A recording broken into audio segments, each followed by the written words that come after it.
आज का हमारा टॉपिक है इंट्रोडक्शन ऑफ प्रोग्रामिंग लैंग्वेज। इसमें हम जानेंगे कि प्रोग्रामिंग लैंग्वेज की डेफिनेशन क्या होती है, प्रोग्रामिंग लैंग्वेज के फीचर्स क्या होते हैं तथा एक प्रोग्राम को बनाने के लिए हमें किन किन प्रोसेस को फॉलो करना होता है। सबसे पहले हम जानते हैं कि प्रोग्रामिंग लैंग्वेज की डेफिनेशंस क्या होती है या इंट्रोडक्शन क्या होता है। तो प्रोग्रामिंग लैंग्वेज एक से अधिक या किसी कार्य को पूरा करने के लिए मल्टीपल इंस्ट्रक्शंस को फॉलो करता है, वो कहलाती है हमारी प्रोग्रामिंग लैंग्वेज। अब इसको हम सिंपली एक एग्जाम्पल से समझ सकते हैं। जैसे हम डेली रूटीन में हमारे किसी कार्य को करने के लिए जो स्टेप्स फॉलो करते हैं वो स्टेप्स हमारी क्या कहलाती है, इंस्ट्रक्शन कहलाती है। तो इंस्ट्रक्शन के सेट को ही क्या कहा जाता है, प्रोग्रामिंग लैंग्वेज कहा जाता है।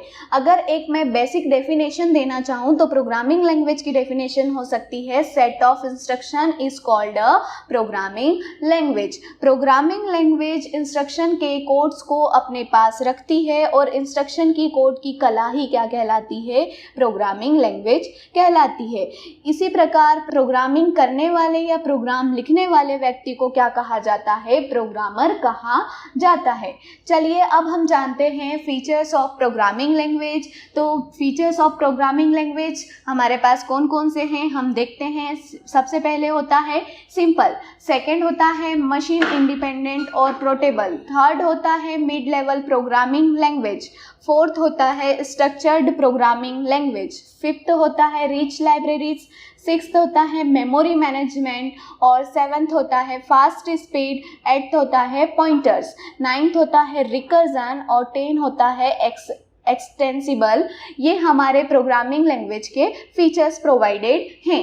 अब इनको हम डीपली जान लेते हैं। सबसे पहले हम देखते हैं कि सिंपल, सी लैंग्वेज को सिंपल इसलिए कहा जाता है या सरल लैंग्वेज इसलिए कहा जाता है क्योंकि इसके कोड्स को समझना हमारे लिए आसान होता है। इसकी फंक्शन लाइब्रेरीज हमको पहले से ही प्री डिफाइंडेड होती हैं, डेटा टाइप पहले से ही प्री डिफाइंडेड होते हैं, तो ये क्या कहलाती है, हमारी सिंपल लैंग्वेज कहलाती है। सेकेंड है मशीन इंडिपेंडेंट और पोर्टेबल।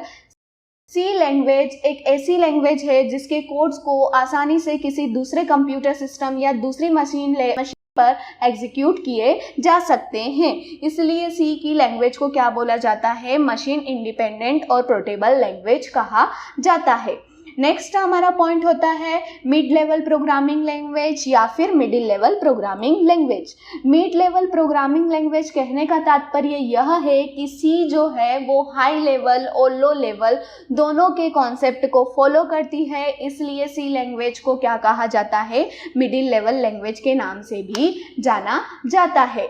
नेक्स्ट हमारा होता है स्ट्रक्चर्ड प्रोग्रामिंग लैंग्वेज। सी को स्ट्रक्चर्ड प्रोग्रामिंग लैंग्वेज इसलिए कहा जाता है क्योंकि ये अनेक फंक्शंस को अपने पास स्टोर करती है तथा एग्जीक्यूट करती है तथा मॉडिफाई करने का कार्य करती है, इसलिए इसे स्ट्रक्चर्ड प्रोग्रामिंग लैंग्वेज कहा जाता है। Rich libraries C programming language multiple functions provide करती है, इसलिए इसे रिच लाइब्रेरीज कहा जाता है, जो पहले से ही हमारे सी के प्रोग्राम्स में इनबिल्ट होती है। मेमोरी मैनेजमेंट, यह डायनामिक मेमोरी आवंटन की सुविधा आपको प्रोवाइड करती है या फिर ये आपको ऐसे समय पर भी मेमोरी स्पेस को फ्री करने की फैसिलिटी प्रोवाइड करती है जिस समय आप प्रोग्राम्स को कॉल करते हैं। तो इसका मेमोरी मैनेजमेंट भी फास्टली होता है, आपको फ्री स्पेस भी प्रोवाइडेड करती है। फास्ट स्पीड, सी के प्रोग्राम को एग्जीक्यूट करना आसान होता है और आउटपुट जल्दी से प्रोवाइडेड करते हैं, इसलिए ये कैसी है, फास्ट स्पीड प्रोग्रामिंग लैंग्वेज में से एक है। अब नेक्स्ट हमारा पॉइंट है पॉइंटर्स। सी के प्रोग्राम्स सीधे मेमोरी में डेटा या वेरिएबल्स की वैल्यू को पॉइंट करने के लिए पॉइंटर्स डेटा टाइप का यूज़ करते हैं। ये फंक्शंस के थ्रू या मेमोरी स्ट्रक्चर के थ्रू डेटा को पॉइंट करने का काम कौन करता है, हमारे सी में पॉइंटर्स करते हैं। रिकर्जन एक ऐसा फंक्शन होता है जो खुद से ही एक बार अपने प्रोग्राम में कॉल हो जाता है, इससे हमारे प्रोग्राम को फंक्शन के भीतर कॉल करने की आवश्यकता भी नहीं होती है। एक्सटेंसिबिलिटी, यह हमें नए नए फीचर्स को एग्जीक्यूट करने की परमिशन प्रोवाइड करती है सी लैंग्वेज में। नेक्स्ट हमारा पॉइंट है steps of programming development process या फिर steps of program development process. सबसे पहले अगर आप कोई प्रोग्राम को बनाना चाहते हैं तो क्या क्या चीज़ आपको फॉलो करना चाहिए या क्या किस किस लेवल पर हमको प्रोग्राम को रन या कंपाइल या मेंटेन करना पड़ता है।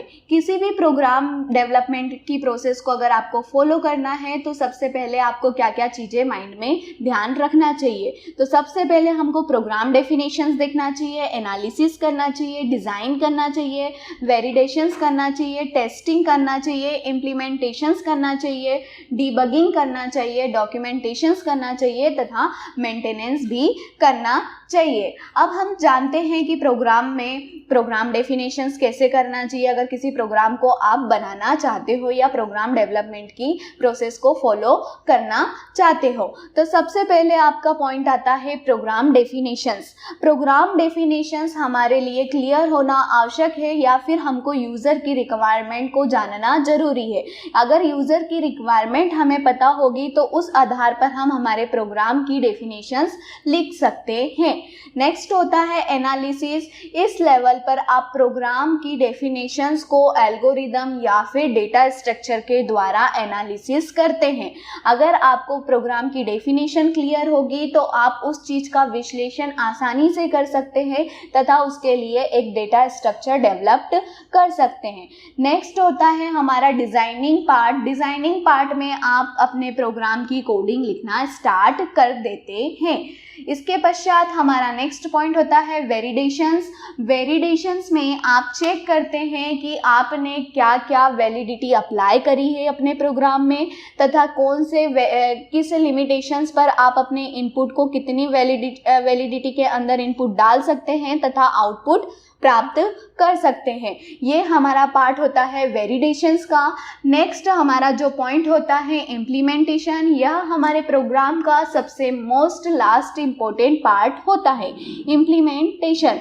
इम्प्लीमेंटेशन में हम हमारे प्रोग्राम को रन करवाते हैं एक यूज़र से जिस पर टेस्ट किया जाता है कि आपका डेटा सही से वर्किंग इंटर हो रहा है या नहीं, या सही से आपका सॉफ्टवेयर वर्किंग कर रहा है या नहीं।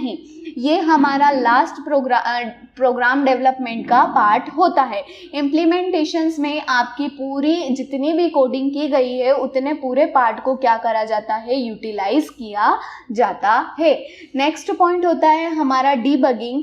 डीबगिंग, अगर आपके प्रोग्राम में कोई एरर्स मिल रही है तो उस एरर्स को ही डीबग्स कहा जाता है। नेक्स्ट हमारा पार्ट होता है डॉक्यूमेंटेशंस। इसमें मैन्युअली प्रोग्राम्स के इंस्ट्रक्शंस को एक बुकलेट में बनाया जाता है। मैन्युअली प्रोसेस करके हम प्रोग्राम्स को आसानी से समझ सकते हैं कि आपके प्रोग्राम में क्या क्या काम हो रहा है। नेक्स्ट हमारा लास्ट पॉइंट होता है मेंटेनेंस। अगर आपने कोई सॉफ्टवेयर डेवलप किया है तो उसे टाइम पर मेंटेनेंस करने की आवश्यकता होती है। अगर हम प्रोग्राम का या सॉफ्टवेयर का मेंटेनेंस नहीं रखेंगे तो वो हमारे प्रोग्राम के डेटा में चेंजेस आ सकते हैं। जैसे हम हमारे एप्लीकेशंस को स्टोर से अपडेट करते हैं वैसे ही हमें सारे एप्लीकेशंस को मेंटेन करने की आवश्यकता होती है।